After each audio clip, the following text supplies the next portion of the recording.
নিতে এসেছে ওই অন্য ব্যক্তির সাদা কাগজে আমি আবু বকর তাবিজ লিখে দিতে পারি না। ও মুরিদরা, খবর নেই তুমি জানো না আমি মুজাদ্দিদের জামান আবু বকর আর আল্লাহ পাকের এতটা ভয় করি গো, ওই সামান্য সাদা কাগজ একজন অপরকে না বলে আমি আবু বকর তাবিজ লিখবো না, না না আমি এটাও পছন্দ করি না। যাও যাও যাও, ওই কাগজের বদলাতে ওই ব্যক্তির কাগজ দিয়ে দাও, তা না হলে তার কাছে ক্ষমা চেয়ে নাও। আমি আবু বকর মুজাদ্দিদের জামান বিনা অনুমতিতে একটা সাদা কাগজের পৃষ্ঠাও কারো কাছ থেকে নিই না। জোরে বলো। এই জন্য বলি বাবা মুজাদ্দিদুল জামান আমার দাদা হুজুর পীর কেবলার কথা বলছিলাম, তিনি কেমন কেমন বাগান তৈরি করে গিয়েছে বাবা। সেই বাগানের তিনি হলেন দরিয়া, সেই দরিয়ার কাকর আমরা বাবা। তিনি কেমন ভাবে জীবন যাপন করেছেন, শুধু তাই নয় আমাদের মতো মৌলভী মাওলানা কেমন ভাবে দিন দুনিয়া জীবন যাপন করি, আর আমার মুজাদ্দিদুল জামান কেমন ভাবে দুনিয়া করেছেন।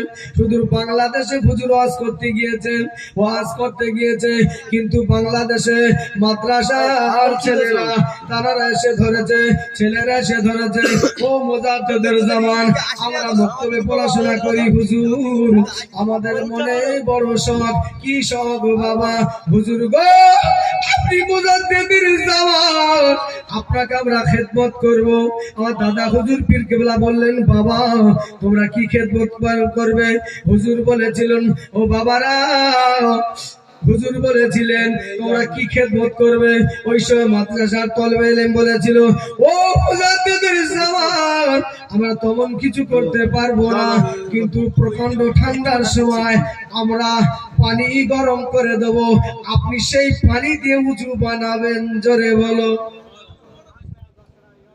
দাদা হুজুর পীর কেবলা রাজি হয়ে গেলেন। এই জন্য বলছি তানাকে কেন মানবো? এত বড় ইলমের দরিয়া হয়ে আমরা তারা বলি এটা ওটা চলবে না। ওই আজানের পরে হাত বা কবর জিয়ারত বা বেরহমতিকার পরে কলেমা বা আরো অনেক কিছু শরিয়াত যেটা আমাদের করে থাকি নফলে বাধা, অনেকে বলে এসব করে কি হবে, কিন্তু যারা ইলমের দরিয়া হয়ে গিয়েছে বাবা তাদের মতো আলেম কিন্তু বাধা দেয়নি বাবা। যার পুঁজি নেই তার পুঁজি গরিবের কি অর্থ দরকার? তো আমরা গুনাহগার, আমাদের সবের দরকার তো, কিন্তু আমাদের সব তাদের ছাঁটাই করা হচ্ছে, বাছাই করা হচ্ছে। ফরজ আল্লাহর হুকুম, সুন্নত রাসূলের হুকুম, আর নফলটা ব্যক্তিগত ব্যাপার, খবরদার না। তো ছেলেরা কি বললো? হুজুর আমরা পানি গরম করে দেবো, আপনি উজু করবেন। ছেলেরা কি করলো? মুজাদ্দিদুল জামান দাদা হুজুর পীর কেবলা এমন মানুষ ছিল বাবা, আর আল্লাহ পাক তারা তিনটা মন নরম করেছিল। দাদা হুজুর পীর কেবলা রাজি হয়ে গেলেন। ছেলেরা করে না, মাদ্রাসার ছেলেরা ওরা পানি গরম করে নিয়ে মুজাদ্দিদুল জামান দাদা হুজুর পীর কেবলার সম্মুখে নিয়ে এলো। আল্লাহর ওলি দাদা হুজুর পীর কেবলা পানিতে উজু করবেন। এই সময় বলে দাদা হুজুর পীর কেবলা পানি হাত দেওয়ার আগে বলেছিলেন বাবারা বলো না বলো তোমরা যে পানি গরম করেছো কোথা থেকে কাঠ নিয়ে পানি গরম করেছো? ওই মাদ্রাসার ছেলেরা বলেছিল ও মুজাদ্দিদুল জামান, ও দাদা হুজুর পীর কেবলা হুজুর আমরা মাদ্রাসার মক্তবের বলে না আমরা বড় বোর্ডিং এর কাঠ দিয়ে জ্বালানি কাঠ দিয়ে আমরা পানি গরম করে নিয়ে এসেছি। দাদা হুজুর পীর কেবলা দেখে বললেন ছেলেরা ও বাবা মাদ্রাসার তলিবুল ইলম শুনে রেখে দাও, না না না না মাদ্রাসায় মুক্ত বলে না তোমাদের বোর্ডিং এ যে মালিক কাঠ দিয়েছে, তোমাদের খাদ্য বানাবার জন্য কাঠ দিয়েছে, আমি আবু বকর আমার জন্য পানি গরমের জন্য তো কাঠ দেয় না। ও ছেলেরা আমি আবু বকর বলছি শোনো, তোমরা যদি ওই কাঠ যে পরিমাণ কাঠটা তোমরা পুড়িয়ে আমি আবু বকর আমার পানি গরম করেছো উজুর পানি, ওই পরিমাণ পয়সা তোমরা যদি বোর্ডিং এ দিয়ে দাও, তারপরে আমি আবু বকর ওই পানি দিয়ে উজু বানাতে পারি। জোরে বলো। কি গো মোজাদ্দেদের জামান দাদা হুজুর পীর কেবলা কেমন মানুষ ছিল বাবা? হ্যাঁ, মাদ্রাসার জ্বালানি দিয়ে পানি গরম করে নিয়ে এসেছে ছাবাল্লা মাদ্রাসার ছেলেরা।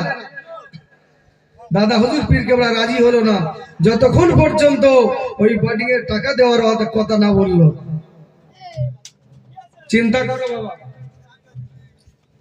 আজকের যে বাগানে আছি, যে সিলসিলা মেনে আমরা চলি, তিনি কত দরের শরিয়াত মানা আলেম ছিল বাবা, কত বড় দরিয়া ছিল। হ্যাঁ, শুধু তাই নয়, কিতাবের মধ্যে পাওয়া যায় আল্লাহ পাক খুশি হয়ে ওনার চলাফেরা দেখে স্বয়ং নবী পাক সাল্লাল্লাহু আলাইহি ওয়াসাল্লাম ওনার জীবনীতে পাওয়া যায় বহুবার আল্লাহর নবীর সাথে আমার দাদা হুজুর পীর কেবলার দিদার নসিব হয়েছে। জোরে বলো সুবহানাল্লাহ। কি গো, তিনি কেমন মানুষ, কেমন মানুষ ছিল। আজকে তানার বাগান আমরা বসেছি বাবা, তানার বাগানে বসেছি, আমরাও সেরকম চলাফেরা করব, তবে তুমি আমি কামিয়াবি হব। আর যদি চলতে না পারি, মানতে না পারি, তাহলে কিন্তু খুবই কষ্ট বাবা, খুবই কষ্ট। আজকের কবর যারা গিয়েছে তারা বুঝতে পারছে জীবন যতটুকু হাত আপনাকে আমাকে দিয়েছে ততটুকু পর্যন্ত আমি এই দুনিয়ায় বেঁচে থাকবো। কিন্তু আল্লাহ পাক একটা সময় বেঁধে দিয়েছে, সেই সময় একদিন আগে হবে না, পরেও হবে না, পরেও হবে না, আমার আপনার যেতে হবে। কদিনের দুনিয়া, কদিনের গাজুরি, আমি ভাই আমি কোথায়, তুমি আর আমি, কিচ্ছু থাকবে না বাবা। তাই যে কথা বলছিলাম, বলার উদ্দেশ্য, আল্লাহর ওলিদের সাথে বিয়াদবি চলে না, বিয়াদবি চলে না। জবরদস্ত আল্লাহর ওলি দিল্লি, না না আমি ওই ফোনে চালাচ্ছি না,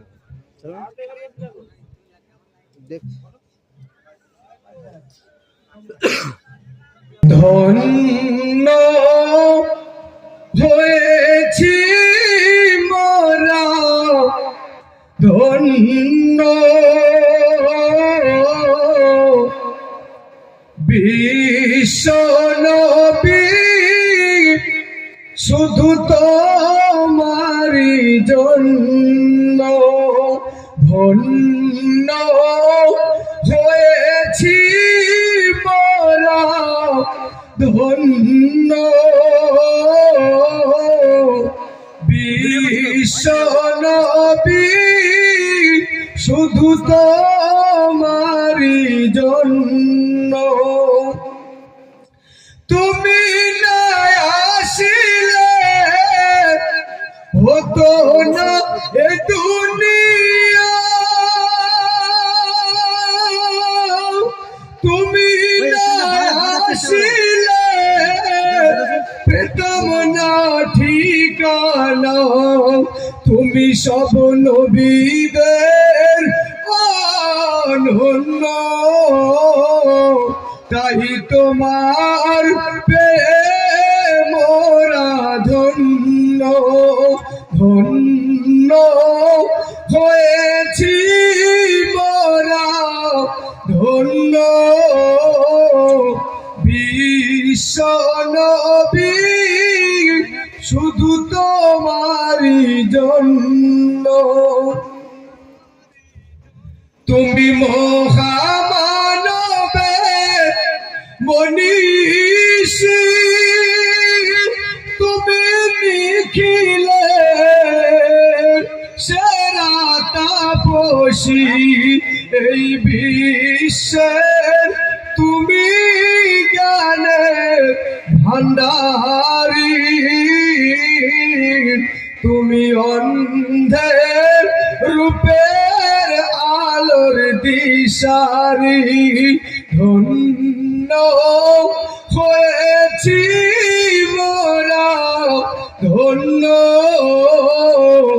বিশ্ব নবী, শুধু তোমারি জন্য। জন্য। তুমি বিশ্বপতি বিধান বৃদ্ধি আর বিশ্ববাসীর মুক্তির প্রতিনিধি। এক হাতে পাকসার আর এক হাতে রাপে সাফায়াত।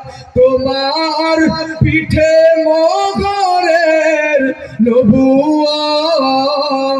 তুমি উম্মতের তরে করো ফরিয়াদ। ধন্য হয়েছি মোরা, ধন্য বিশ্ব নবী শুধু তোমারই জন্য। দরুদ আল্লাহুম্মা